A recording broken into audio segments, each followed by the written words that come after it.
خود دین کو سمجھنے کے لیے نبی پاک علیہ الصلوۃ والسلام کی سیرت کا پڑھنا ضروری ہے۔ حضرت عائشہ رضی اللہ تعالی عنہا سے پوچھا گیا کہ نبی پاک علیہ الصلوۃ والسلام کے اخلاق کریمہ کیا تھے، کیف کان خلقہ، تو ارشاد فرمایا کان خلقہ القرآن۔ نبی پاک علیہ السلام کے اخلاق، آپ کی سیرت، آپ کا کردار تو قرآن تھا، یعنی قرآن میں جو فرمایا سرکار نے وہ کر کے دکھایا، خواہ وہ عبادت ہے، وہ معاملات ہیں، وہ تجارت ہے، وہ دیگر جو ہے وہ قتال ہے، وہ دیگر معاملات ہیں، اس کا جو عملی نمونہ ہے وہ تو نبی پاک علیہ الصلوۃ والسلام کی سیرت طیبہ میں۔ قرآن پاک نے خود ارشاد فرما دیا لقد کان لکم فی رسول اللہ اسوۃ حسنہ، بے شک رسول اللہ کی زندگی میں تمہارے لیے بہترین پیروی موجود ہے، بہترین نمونہ موجود ہے۔ نمونہ کس چیز کے اندر؟ ایمان کے اندر۔ ایمان کیا ہوتا ہے، کیسا ہوتا ہے، اس کی کیفیت کیا ہوتی ہے، اس کی کیفیات کی بلندی کیا ہوتی ہے، ایمان کو آپ اپنے اندر کیسے فیل کرتے ہیں، ایمان سے جو انسان کے اوپر اثرات ہوتے ہیں خوف خدا کے اعتبار سے اور قناعت کے اعتبار سے، توکل کے اعتبار سے، صبر کے اعتبار سے، شکر کے اعتبار سے، حب الہی کے اعتبار سے اور تسلیم و رضا کے اعتبار سے، تسلیم و تفویض کے اعتبار سے کیا ایمانی کیفیات ہوتی ہیں، یہ اسوہ حسنہ، یہ رول ماڈل اور یہ بہترین پیروی نبی پاک علیہ الصلوۃ والسلام کی ایمانی کیفیات میں آپ کو ملے گی۔ عبادت کے اندر اسوہ کیا ہے، عبادت کے اندر رول ماڈل کیا ہے، آپ کو نبی پاک علیہ الصلوۃ والسلام کی عبادت میں ملے گی۔ معاملات کے اندر سچ بولنے میں، حق بیان کرنے میں، کسی سے نہ ڈرنے کے اندر، خوف خدا کے اندر اسوہ کیا تھا، نبی پاک علیہ الصلوۃ والسلام کی سیرت میں ملے گا۔ عفو درگزر کے اندر، حلم کے اندر، بردباری کے اندر، دوسروں سے معاملات کے اندر، پڑوسیوں کے حقوق کے اندر، اولاد کی تربیت کے اندر، اپنے ساتھ والوں سے تعلق کے اندر، حسن اخلاق کے اندر نمونہ کیا ہے، نبی پاک علیہ الصلوۃ والسلام کی سیرت میں ملے گا۔ تو جو اسوہ حسنہ کا بیان ہے، جو اطیع الرسول کا بیان ہے، جو فتبعونی کا بیان ہے، وہ آپ کو سارے کا سارا سرکار دو عالم صلی اللہ علیہ وآلہ وسلم کی سیرت طیبہ میں ملے۔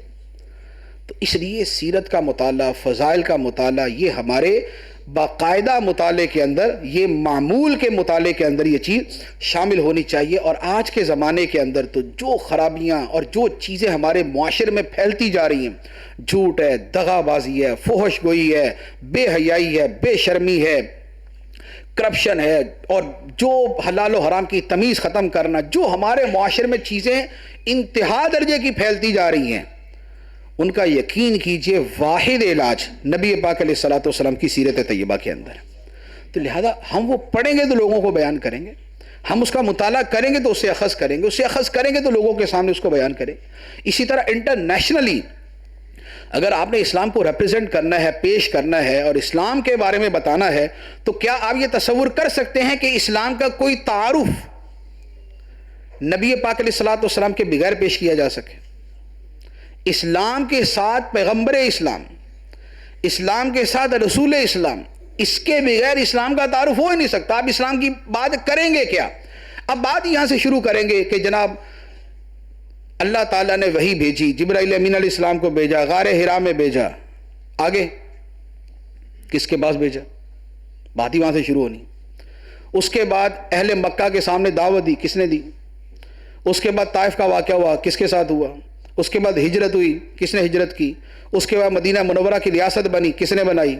مدینہ منورہ کے اندر یہ معاملات ہوئے، کس نے کیے؟ فتح مکہ کے موقع پہ کفار کو معاف کر دیا، کس نے کیا؟ تو نبی پاک علیہ الصلوۃ والسلام کی ذات مبارکہ کے بغیر اسلام کے تعارف کی بنیاد ہی نہیں ہو سکتی، شروع ہی نہیں ہو سکتا۔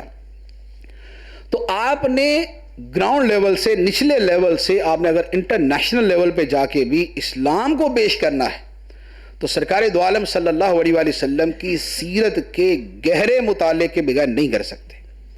آپ سرسری مطالعے گزارا نہیں کر سکتے، آپ کو گہرا مطالعہ چاہیے ہوگا، اس کی باریکیاں، اس کی تفصیلات، اس پر ہونے والا کلام اور اس سے اخذ ہونے والے جو فوائد اور ثمرات اور جو بیوٹیز ہیں، جب تک آپ اس کو نہیں پڑھیں گے، اس کو حاصل نہیں کریں گے، آپ اسلام کو اس لیول پہ پیش نہیں کر سکتے۔ تو لہٰذا کوشش کریں کہ اس طرح کتابوں کا مطالعہ کریں۔ شفا شریف بھی بہت خوبصورت کتاب ہے، اور اس کے علاوہ سیرت رسول عربی یہ بھی ہمارے مکتبۃ المدینہ کی شائع شدہ ہے۔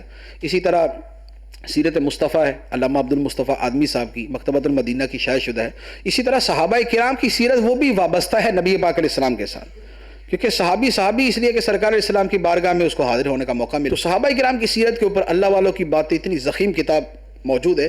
تو ان کتابوں کا مطالعہ جو ہے وہ اپنے معمولات میں شامل کریں. اللہ تبارک و تعالی ہمیں عمل کی توفیق عطا فرمائے. آمین بجاہ النبی الامین صلی اللہ علیہ وسلم.